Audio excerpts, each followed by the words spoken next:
If you want to do a good job, you need good tools. In this video I show you which tools you need to get started. The side cutter is your best friend and should be treated accordingly. Never ever attempt to cut wires too thick or too hard for it. I use the Knive's electronic super nibs. It makes a straight cut on one side, handles very well due to the integrated opening spring and is very sharp.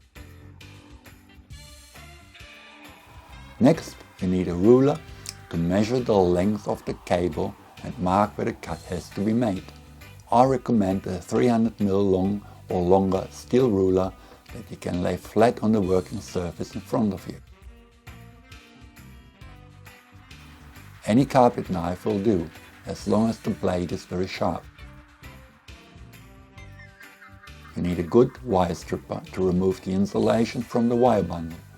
I can highly recommend the Knive's 12-40-200 SP wire stripper. It can handle very small conductors, as you find them in the micro range of connectors.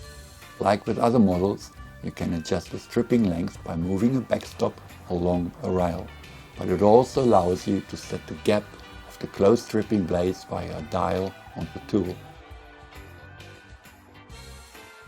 Your soldering iron should have about 80 watt and you should be able to adjust the temperature.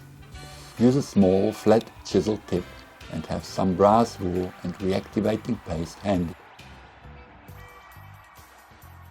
Any device that can hold your soldering job in place whilst both of your hands are busy is called a third hand. Your tweezers should be broad, not pointed. I prefer using putter-shaped tweezers that allow me to firmly grip the conductor and forcefully guide it into position.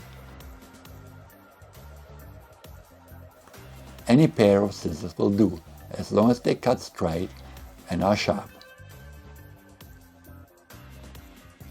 Your heat gun should have a temperature control and a small diameter nozzle. If it has a fan speed control, set it to low.